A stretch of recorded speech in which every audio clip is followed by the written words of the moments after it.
Folks, Fox News is reporting threatening Mexico tourist ad involving hunting Arizonans on national Mexican tourist websites.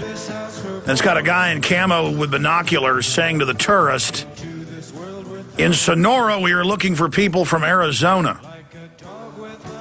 I mean, Mexico has such an aggressive stance towards the United States, and Calderon demanding we turn in our semi-automatic rifles, because we need to be slaves like the people of Mexico. I wanted to go to a final call for Steve Quayle here, Steve in New York. But, Steve, you were trying to finish a point when we slammed into break there. Well, right. I just want to remind everybody the effect that was taking place. Remember, Alex, the night that we did the show, and I don't know if it was afternoon or a night. It was the afternoon show we did, and we prayed, and it was like everything was scheduled to go under martial law. Remember, the WHO had exerted their authority. The military was on alert. The military was giving command signals to everybody that this is it. And instantly, within 24 hours, and it was within 24 hours, the whole thing died down. I'm telling people, do not lose hope. Pray like you've never prayed before, that the evil deeds of darkness will be exposed to the light. And seriously, folks, this is the same kind of thing. Well, but listen, I mean, they're talking about one false move by the south of the north. They're going to have a nuclear war on the Korean Peninsula. They're talking about going into Iran. They're talking about global financial meltdown any day. Clearly, we all need to be praying to God, regardless, getting ourselves right with God, because, there are no atheists in foxholes. And the globalists, through crises after crises, get us conditioned to just accept crises. We need to get upset about these staged crises that are taking place. Steve in New York, you're on the air. Go ahead. And the same as we're talking about post offices. It's not just post offices.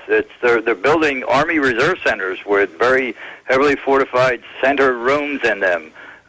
Which could potentially go to underground. Yeah, they've got threat fusion centers, merging the military, the police, everything publicly. That's a good point. Steve? Well, absolutely, and I want to share something. This country was supposed to be by the people, for the people. We're a republic, okay?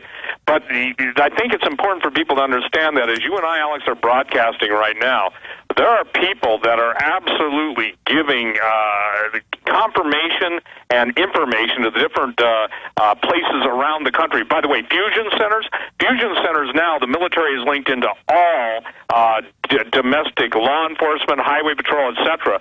So now the bottom line is they have their own digital codes. They can lock out specific police as well as allow them. And so one of the ways that I've tried to warn all these years over the blue list are those people that will be assisting in the destruction of their fellow Americans, primarily law enforcement. And after they've done their dirty work, Alex, those guys get whacked too.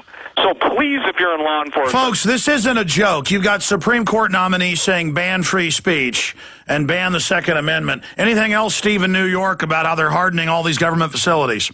Well, it's a new facility that they're building right here out my back door. I was only able to get the evidence by applying for a job there.